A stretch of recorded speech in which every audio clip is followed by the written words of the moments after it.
Саламатсыздарбы, урматтуу Кабар улуттук маалыматтык агенттигинин көрүүчүлөрү жана окурмандары. Жаңы жылдан кийинки биринчи көрсөтүүбүз болгон үчүн баарыңыздарды жаңы жылыңыздар менен куттуктайбыз. Эсиңиздерде болсо, жаңы жылдын алдында, жаңы жылдан кийин дагы көптөгөн коомдук пикирлер жараткан окуялар болду. Алардын ичинде элдик курултайдын өтүүсү, жаңы туузга өзгөртүүлөрдүн кирүүсү, деги эле президентибиз Садыр Нуркожоевич Жапаровдун бийликке келгенине 3 жыл болуп, ушул 3 жыл аралыгында эмне өзгөрүүлөр болду, эмнеге жетиштик, эмнеге жетише алган жокпуз, баштапкы бийликтен эмнеси менен айырмаланып турат. Ушул боюнча кенен маек куруу үчүн студиябызга белгилүү политолог, саясатчы, эксперт Бакыт Бакетаев мырзаны чакырганбыз. Ассаламу алейкум. Салам алейкум. Жаңы жылыңыз менен биринчи кезекте. Бийлүү болсун. Байкашымча, сиз ушул элди акыркы былтыркы 2023 жыл өттү да, 15 декабрда элдик курултайдын делегаты өкүлү болуп катыштыңыз. Ал жерде президент менен дагы, министрлер кабинети менен дагы мындай тет-а-тет, бетме-бет жолугушуп, көптөгөн маселелер көтөрүлдү, сунуштар айтылды. Бийлик тарабынан болсо, мындай отчет катары кылынган жумуштар боюнча айтылды да. Сиздин оюңузча кандай өттү? Купулуңузга толду? Эми курултай башынан кандайдыр бир конституцияга мындай чолок жазылып калганда 7-беренесине байкоочу жана кеңеш берүүчү деп. Эл башканы күткөндө, бирок ошого карабай биринчи жолу президент өзүнүн указы менен чогултту. Анан быйыл болсо депутаттар мыйзамды чогулту, мыйзам чыгарып, ошо мыйзам негизинде өткөрдүк. Эми көп эле ар кандай пикирлер бар. Бирок менин оюмча курултай бул абдан пайдалуу институт, анткени президент, өкмөт, деги эле бийлик ошол жерге чогулган, ошол жерде айтылган сөздөрдүн рейтингине көңүл бурат да. Анткени көп эле нерселер кайталанып атпадыбы? Мына биринчи курултайда мектеп эле деп көп сөз болгон. Ошон үчүн президент, өкмөт ошол мектептерге басым жасап, жолдорго басым жасап, ушул маселени биринчиге койду да. Быйыл эми башка маселелерди көтөрүштү. Ошон үчүн элдин көйгөйлөрүн рейтинг кайсынысы биринчи аткарганга милдеттүү, кайсынысы ошого анализ үчүн абдан жакшы институт деп эсептейм да. Анын үстүнө жерлерден келгендер өздөрүнүн баягы көйгөйлөрүн, проблемаларын айтып, ошол жерден президент 2 күн отуруп өзүнө жазып алды.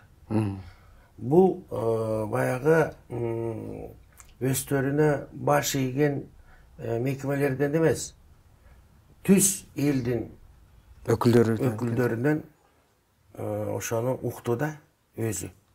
Ошон үчүн бүт эле маселе боюнча курултайда маселе көтөрүлдү. Көтөрүлбөгөн маселе болбоду. Ошон үчүн курултай биздин ошол КМШ өлкөлөрүнүн арасында биздин курултайыбыз баягы биз эң биринчи уюштуруп, ушул жакшы бир кандайдыр бир эл менен бийликтин ортосундагы көпүрө сыяктуу бир институт пайда болду деп мен эсептейм. Бул сөзүңүздөн өлкөнүн ички саясатын туура жүргүзүүдө мындай кандай бир компас сыяктуу, кайсыл маселеге көбүрөөк көңүл бурулуш керек, акцент жасалыш керек, бул бийлик өкүлдөрүнө бир карта сыяктуу жардам деп атасыз да. Менимче негизи ошондой, өзүңүз айткандай жанагы 2023-жылды мындай караганда мектептерди куруу жылы деп койсо да болот. Себеби бир жылда 200дөн ашык мектеп курулуптур. Себеби ошол биринчи курултайда көбүн эсе ушул мектеп маселеси көтөрүлгөн болчу. Аны президент деле айтпады. Мына былтыр силер мектептерди көп эле бир 50%-га мектептерди айтып аттыңар, жолдорду айтып аттыңар. Быйыл мына уксам башка маселелер ошону жазып алды. Сиз өкүл катары, ошол курултайдын өкүлү катары кайсыл маселеге ушул 2024-жылы көңүл бурулуш керек деп ойлойсуз? Эми мага сөз берилди. 3 мүнөт берилди. Мен президентке суроо бердим. Суроо мындай, мынакей биз Садыр Жапаров бул биздин 5-чи президент Кыргызстанда. 30 жылдын ичинде көз карандысыз Кыргызстандын тарыхында. 5-чи президент, 5-чи республиканы куруп атат. Мына Францияда да 5 республика болуп, 58-чи жылы Деголь ошо 5-чи республиканы куруп, бүгүнкү күнгө чейин ошо 5-чи республика болуп эсептелип келе атат. Биздин баамыз боюнча биринчи президенттер келгенде булар ошол социалисттик системадан жаңы капиталисттик системага, базар экономикасына умтулуп, ошол капиталисттик социализмди курганга аракет кылышты. Садыр Жапаров келгенден бери биздин баамызда социалисттик капитализм курула башталды. Айырмасы бар бунун. Капиталисттик социализмден жана социалисттик капитализм айырмасы бар. Эмне кандай айырмасы бар? Эгерде капиталисттик социализмде Акаевден баштап бүт мамлекеттин мүлкүн, колхоз, совхоз, бүт койлоруна чейин таратып берди. Базар экономикасы ушундай деп таратып берилди. Садыр Жапаров келгенден бери мынакей Кумтор мамлекетке кайрылып келди, элге. Жана башка ишканалар, жана башка азыр эме көрүп атабыз, мамлекеттин мүлкүнө кайрылып келип атат. Бул социалисттик капитализм дейт. Эгерде биринчи президенттер экономикалык моделин Адам Смиттикин алса, азыр биздин экономик модели бул Джон Кейнстин моделине жакыныраак болуп атат. Анткени бул жерде биз ошо Адам Смит менен иштеп көргөндө көрдүк. Өтө байып кеткендер болду. Өтө жакыр болуп кеткендер болду. Жаңы капиталисттер пайда болду, жана жаңы пролетариат пайда болду. Жаңы капиталисттерге иштегендер, булардын укуктары эч корголбой калды. Булар 10 саат иштейт, 12 саат иштейт. 18 саат. Анан кожоюнуна жакпай калса, иштен чыгарып берет экен. Жумуштан айрылып калат, же болбосо кандайдыр отпуска бербейт экен. Же баягы төрөгөнгө чыкканда декретный эме бербейт экен булар. Ошон үчүн менчик буларга иштеш өтө кыйын экен. Ошон үчүн Кыргыздын миллиону кетип калды. Анткени укуктары менчиктерге иштегенде, биздин байларга иштегенде сакталбайт экен. Корголбойт экен. Корголбойт.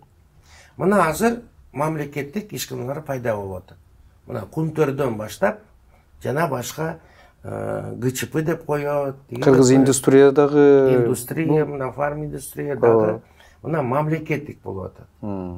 Кыргыздар биз мындай намыскө келебиз да. Биз баягы кайсы бир эшмат ташматка иштебей, мамлекетке, элге иштеп атам деп айтканга биз көбүрөөк умтулабыз. Анткени биз көчмөн элбиз. Көчмөн эл бул көчмөн философиянын фундаментинин үстүндө турат. Ошон үчүн бизге мамлекеттик ишканалар, мамлекеттик индустрия, мамлекеттик айыл чарбасы болсо, ошол жерге барып кыргыздар иштейт. Анткени ошол жерден көбүрөөк баягы өздөрүнүн укуктарын, өздөрүнүн баягы эмесин сактаса болот. Менчиктерде болсо, өзүңөр билесиңер, сурап көргүлө, кандай. Өтө кыйын. Ошон үчүн Жапаров келгенден бери биздин экономика модели өзгөрдү. Социалистик капитализм курула баштады.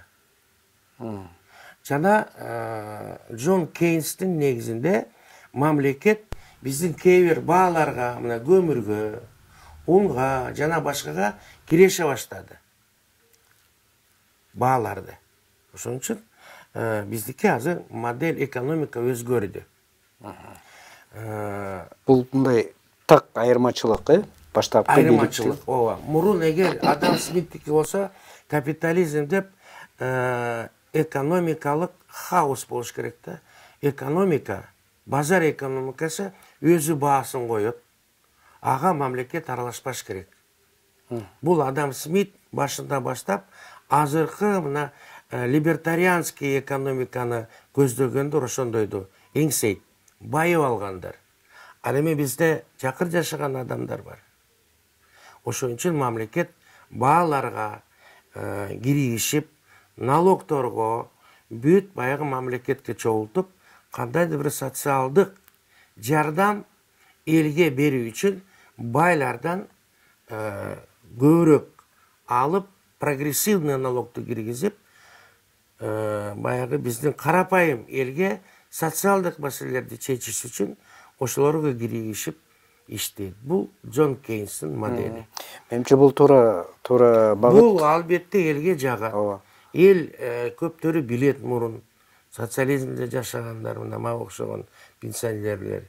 Ошон үчүн бүгүнкү күндө жаңы 5-республика курулуп атат. Жаңы модель болуп атат. Ошон үчүн элдин көпчүлүгү азыркы бийликти колдоп атат. Анткени азыркы бийлик мурун туура эмес приватизация болгон. Тыйын тыпырга эле алганда булар. Приватизацияны. Муну хаос деп коет. Ким үлгүрсө, ошол завод, фабриканы алып, жакшы иштеткен, көптөрү сатып берген да. Биз билебиз. Ошон үчүн биздин жаңы капиталисттер азыр кандайдыр бир каршылык көрсөтүп атат. Мына мисалы ККМ. Президент өзү барып бир ошол жерде иштеген аялдан сурап атат. Мына 8 миллион сом силерге чейин налог төлөбөйсүңөр. Жок, бизге ККМ деп атат. Менимче 15 миллион сом. Ошол жерден айтты, макул 15 миллион кылайын. ККМди иштетсеңер, төлөбөйсүңөр десе. Жок, баары бир керек жок деп атат. Берден анализ кандай болуп атат? Значит, булар 15 миллиондон көп деп атып келди. Ошол жерден президент кармап алды. Илинип калды. Эл түшүндү, булар 15 миллиондон көп болот экен. Обороту мына товар айлануусу андан көп. Ошон үчүн бизде ошол хаос экономикага көнүп калгандар албетте саясаштырып, аны мындай тиягынан биягынан чоюп, саясатка киргизип, ошонун баарын тоскоолдук кылып атат. Түшүнүктүү. Мына ошол бүгүнкү күндө биз социалисттик капитализмди куруп атабыз десек, ишенбейбиз. Бул жаңы модель. Саясий экономикалык жаңы модель. Буларда дагы жаңылыктар бар. Акылбек Үсенбекович бул экономика жагынан өзүңөр билесиңер. Бул ошонун монетарный саясаты немесин бардыгын глобалдуу нерсеге алып келип атат.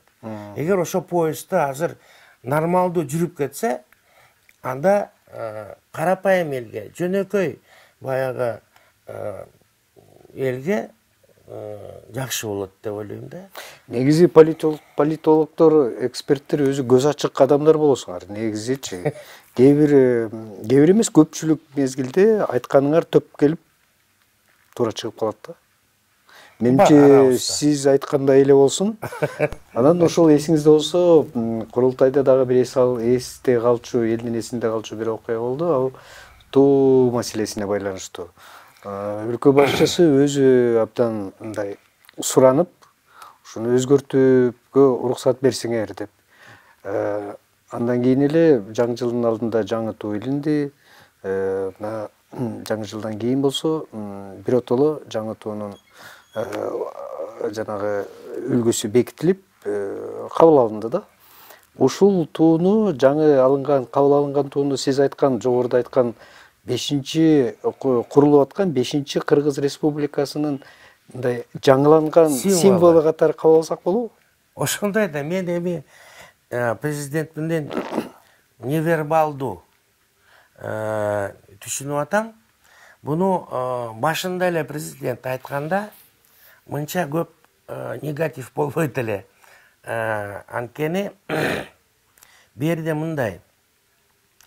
Мына биринчиден алмашканы жакшы болуп атат деп ойлойм. Анткени элдин пикирлери, элдин баягы ой санасы, элдин баягы дискуссиясы жаңырып, мына бири-бири менен издеп, тарыхты издеп болбосо, ал тууну МТФ айтканда караганда киши жок болчу. Турат жалтырап, өңгө төрөт. Анын канча чаңгарагы бар, анын эмнеси деген көп деле кызыкпачу. Эч ким деле көңүл бурчу эмес. Азыр баардыгы изилдеп, эл ошону дагы бир билимдин тепкичине үстүнө чыкты деп ойлойм да.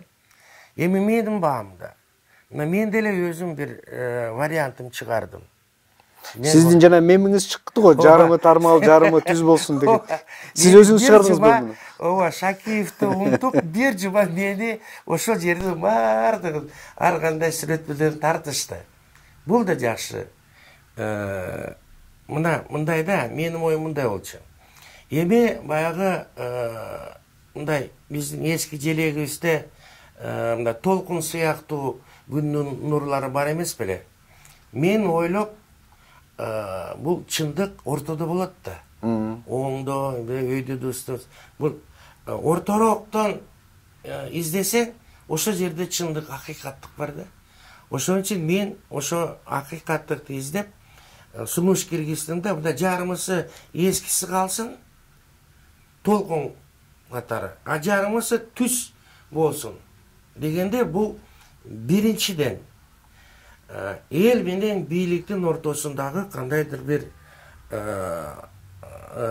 эришаркактыкты чакырган нерсе болот эле да. Экинчиден, мына квантовый механика деген эми билет 5-чи курстагы эле эмелер билет, физиканы окугандар. Бул нур эки касиети бар. Мына суунун 3 касиети барбы? Буу, муз жана суу. Буудан мынакей биздин ТЭЦтен свет көрүп атабыз. Бул буудан чыгат свет. Энергия алып атабыз. Энергия алып атабыз. Буу. Тиги токтогул кесинен бул суудан суу айлантып атат. Чыгып атат. Анан кийин мынакей солнечный батарея барбы? Ошол жерге это поток фотонов.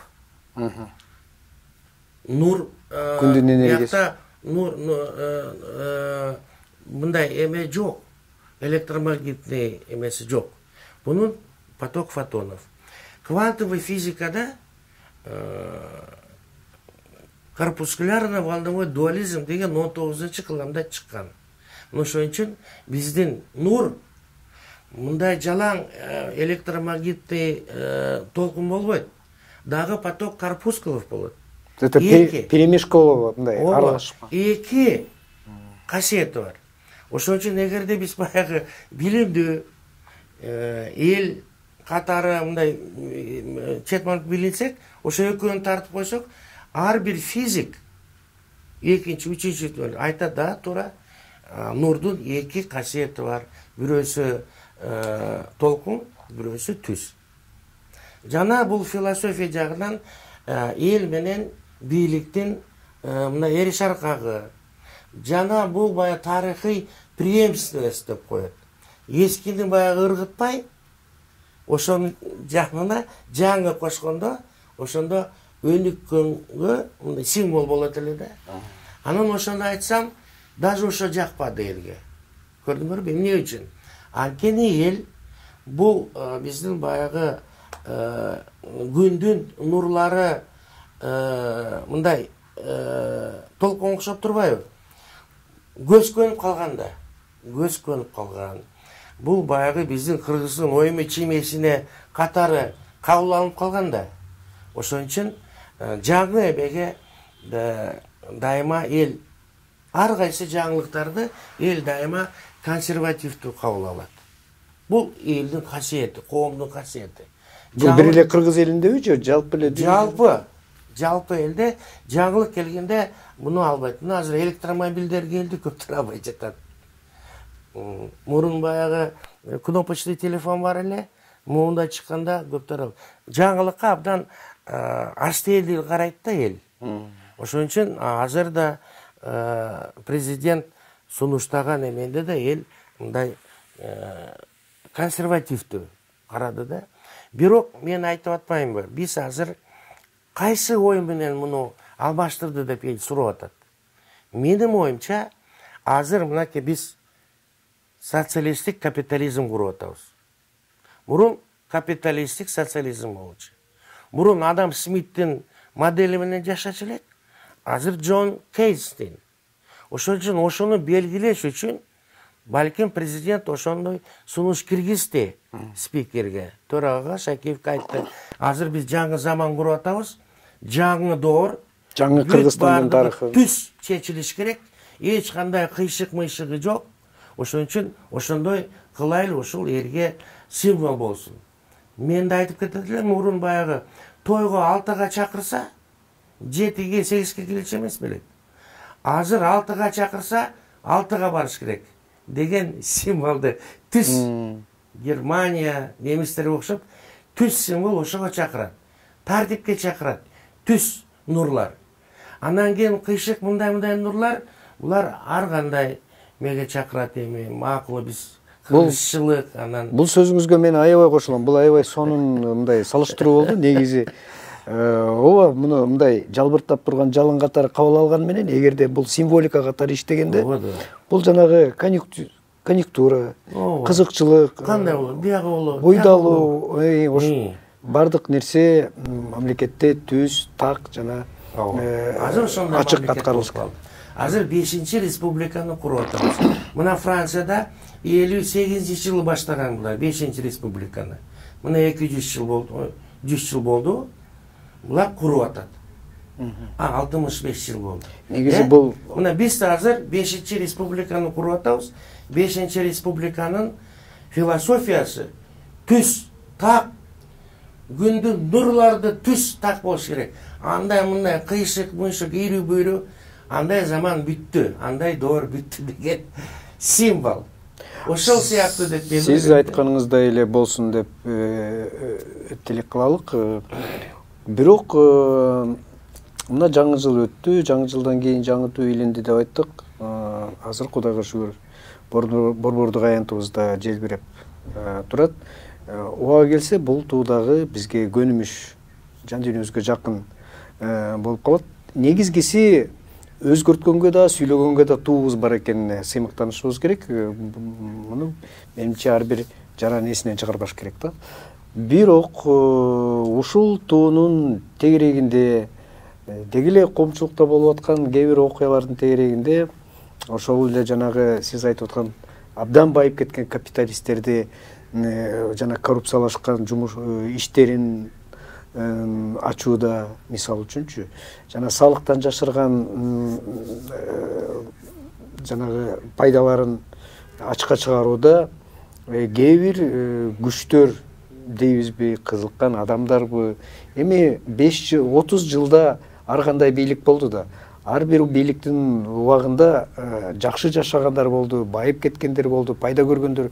Алар албетте мүмкүн ушул убакта кыйналып аткандыр. Ошолор наразычылыгын билдирип атабы. Мындай 4-чү революцияны жасоого да аракет болуп атат да. Негизи эле азыр революция жасоого негиз барбы? Сиздин оюңузча? Буну мындай кылыш керек да. Биз мына 30 жылда 4 республиканы құрдық, 4 президент болды. Азыр 5-ші. Еме біздің оппозиция баяғы башталған деле жақшы партийный, мындай бір фундаментальный оппозиция болып баштағанда. Анан бүгінгі күнде болса, мындай фундаменталдуу оппозиция жоқ. Неге? Анткени бирөө икир-чекирди таап алса, президентке болобу, эмеге болобу, министрге болобу, ошо икир-чекирди мыйзам бузуулары таап алса эле мен оппозициямен дейт. Биринчиден, оппозициянын дефинициясын түшүнүш керек. Анан кийин мен оппозиция деш керек. Оппозиция деп айтыш үчүн бул өтө бийик, бул мамлекеттик курууну түшүнгөн, бул өзүнүн программасы бар, бул ошо экономикалык модельдердин, философтордун мындай өздөрүнүн бир философиясы бар болгондор оппозиция дегенге булар укуктуу, татыктуу.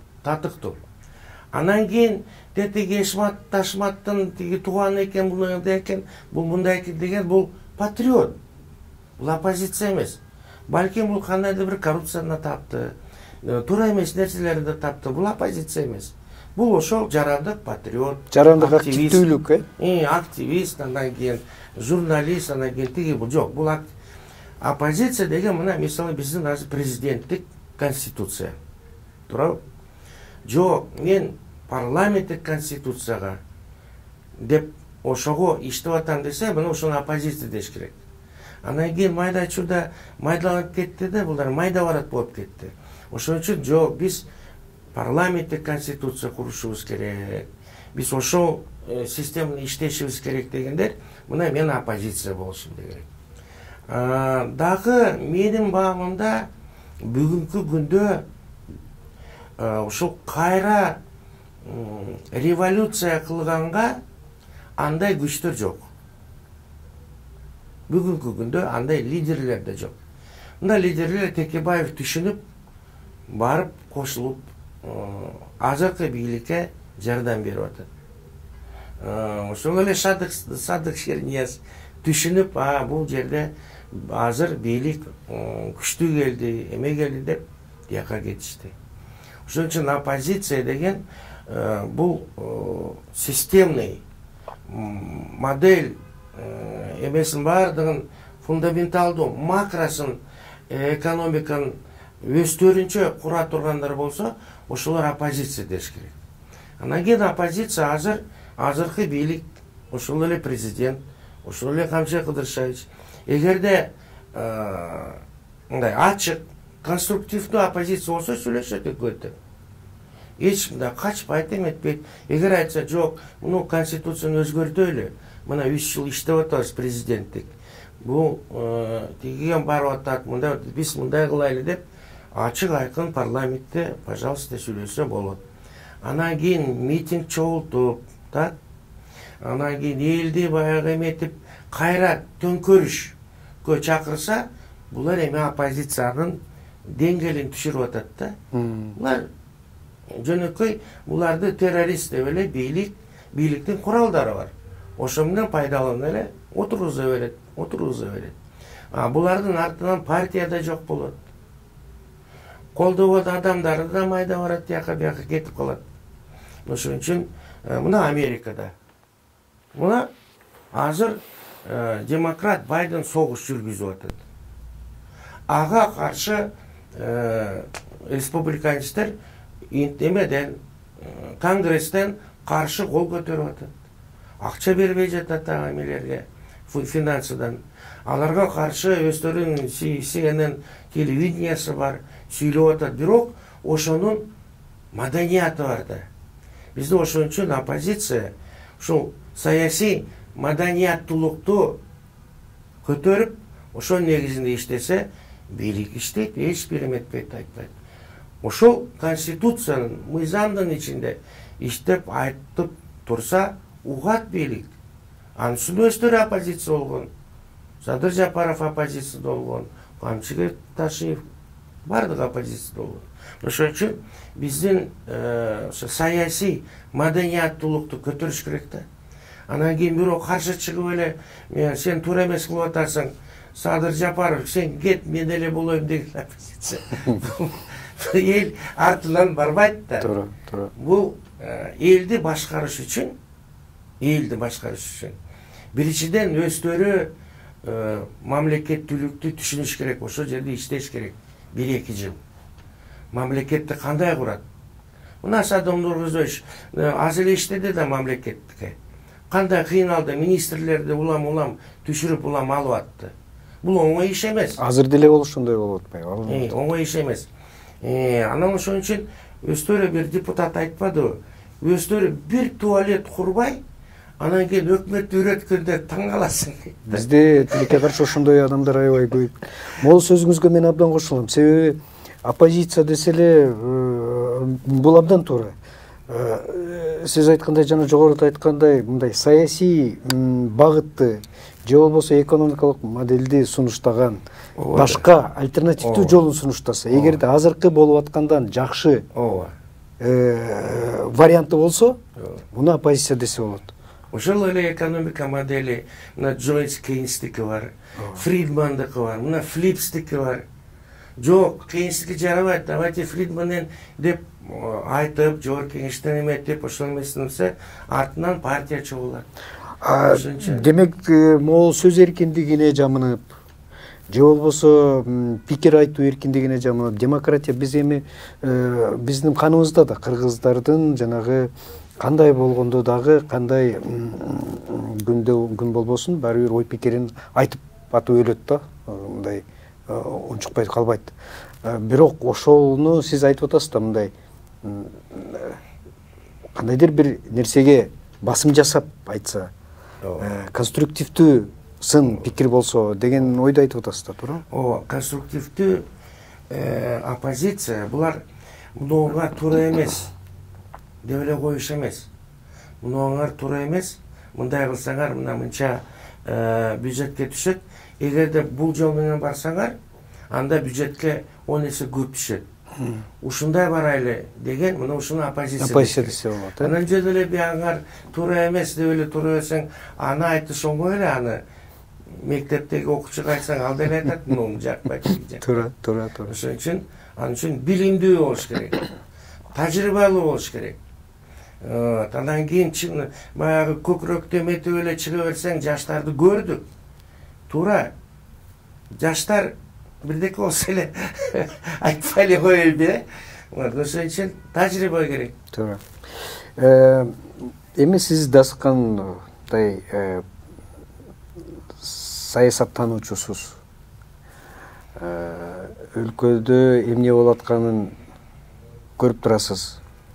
Мен жогоруда айткан сөздөрүңүздүн көпчүлүгүнө кошулам, себеби ал туура.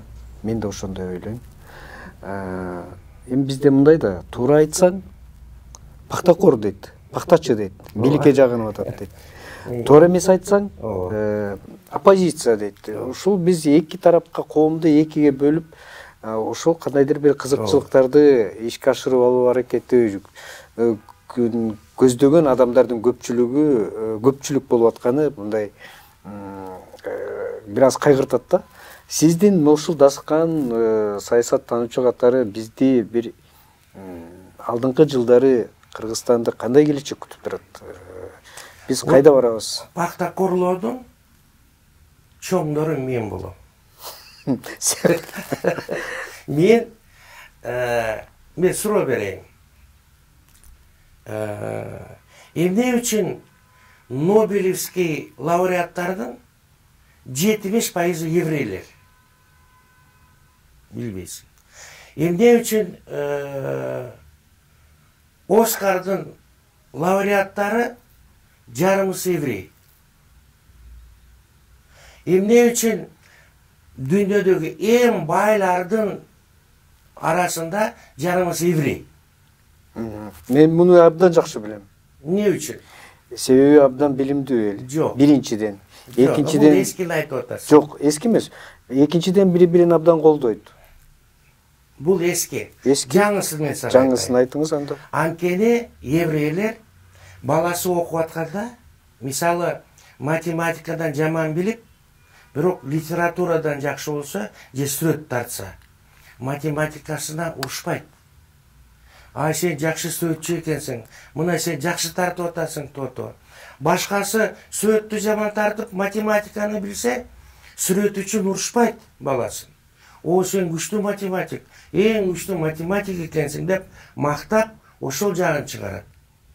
Ошол үчүн эң күчтүү математиктер, эң күчтүү жазуучулар, эң күчтүү еврейлер чыгып атат.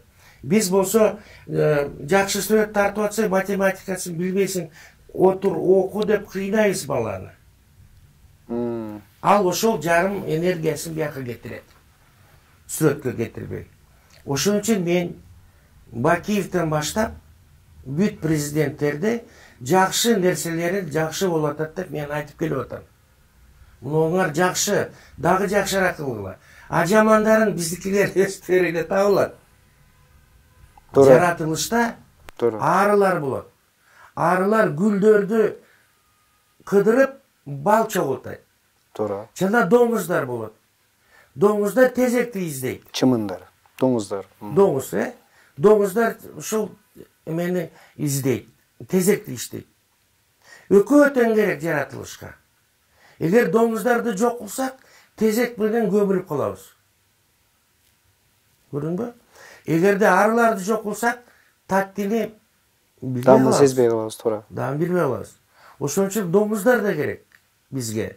Коомчулукта мен дайыма айтып келем, оппозиция да керек. Бирок бул оппозиция өздөрүнүн билимин, өздөрүнүн саясий маданиятын, өздөрүнүн баягы мындай элге таасир кыла турган, туура жолго апара турган нерсени өсүш керек. Ошондо бийликке келип, элге жардам берет. Анан кийин төңкөрүш кылып эле элге жардам бере көрүп атпайбызбы? Ошон үчүн азыр башка доор келди. Башка заман келди. Азыр төңкөрүш кыла турган өтө кыйын. Анткени бийликте профессионалдар отурат десем жаңылбайм да. Көрүңөрбү? Мына Атамбаевди да жыл сайын жазында жана күзүндө кетиребиз деген митингдер өтүп атты. Туурабы? Иштеп бербедиби Атамбаев? Анткени оппозициянын деңгели өскөн жок. Сонан баштайбыз келип, сине дипломатик, мындай жумушагыраак саясатты жүргүзүп атып, багы революция болуп калды дейм да. Мен сөзүңүзгө кошумча кылайын, ошол еврейлер боюнча. Еврейлердин дагы бир жакшы касиети бар. Булар көбүрөөк өзүнүн катасынан эмес, бирөөнүн катасынан сабак алган эл болот. Ошон үчүн мен сөзүңүзгө дагы бир ирет айтайын кошулам деп, азыркы бийликтегилер ошол өздөрүнө чейинки 4 башкарууну көз алдынан өткөрүп, алардын ар бир президенттин, бийликтин кетирген каталарын көрүп, билип, кайталоого аракет кылган бийлик десек дагы менимче туура болот деп ойлойм. Тажрыйба бар. 4 президент бар. Ошолор тарых алыс эмес. Ооба. Китеп издебей эле, биздин көз алдыбызда өттү да. Баардыгын көргөн. Ооба. Ошон үчүн азыр оңоюраак. Сизге студиябызга келип, оюңузду ачык, тамашачынын аралаштырып, жалпак тил менен элге түшүнүктүү кылып оюңузду билдиргениңизге чоң рахмат айтабыз. Рахмат. Саламат. Ийгилик силерге.